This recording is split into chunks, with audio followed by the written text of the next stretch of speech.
Resiko telat bayar di aplikasi pinjaman online Maucas di tahun 2024 ini. Apakah Maucas saat ini sudah punya desi lapangan ataukah Maucas ini lapor ke Slik OJK? Enggak sih. Dan kalau lapor, kira-kira itu berapa lama jangka waktunya? Oke, Assalamualaikum warahmatullahi wabarakatuh. Video kali ini kita akan membahas lagi terkait solusi atau resiko gagal bayar di aplikasi pinjaman online legal yaitu Maucas. Nah, Maucas ini merupakan pinjol legal yang cukup besar dan di tahun 2024 ini sebenarnya tidak ada perubahan yang cukup signifikan dibandingkan tahun-tahun sebelumnya. Jadi kalau kalian sudah tahu atau udah pernah galbe di Maucas, harusnya di tahun ini nggak jauh-jauh beda kok resikonya. Nah, sekarang apakah Maucas ini punya DC lapangan atau tidak? Jawabannya punya, tapi tidak sebanyak pinjol-pinjol pada umumnya. Nah, buat teman-teman yang gagal bayar atau telat bayar di Maucas, nggak usah terlalu khawatir ya, nggak usah terlalu takut. Karena ya masalah DC lapangan itu adalah sebuah masalah yang memang ya mau nggak mau harus kita hadapi saat kita gagal bayar. Yang jadi fokus kita adalah bagaimana cara kita untuk bisa menghadapi mereka dengan tenang, itu yang pertama. Yang kedua adalah bagaimana cara kita untuk tidak takut dan tidak kepikiran lagi soal hutang-hutang kita di pinjol. Karena ya kalau kita posisinya memang masih belum bisa membayar utang-utang kita, ya udah nggak usah terlalu dipaksakan dulu.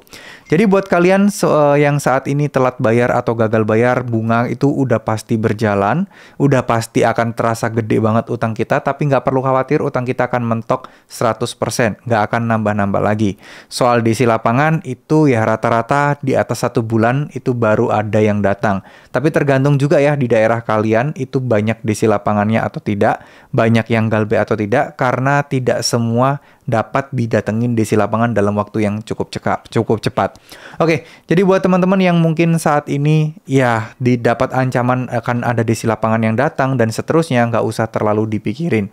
Ya, teman-teman cukup tahu aja bahwa DC lapangan itu sebenarnya nggak bisa ngapa-ngapain, nggak bisa mengusik kalian lebih jauh, nggak bisa merampas harta kalian, nggak bisa melakukan tindakan kekerasan atau hal-hal yang mungkin kalian takutkan saat ini. Nah, itu mereka tidak bisa. Ya, jadi nggak perlu khawatir, nggak perlu takut, jangan sampai terbujuk rayuan oknum-oknum yang tidak bertanggung jawab yang meminta teman-teman untuk membayar sejumlah uang tertentu untuk jasa konsultasi, untuk hapus data dan lain sebagainya.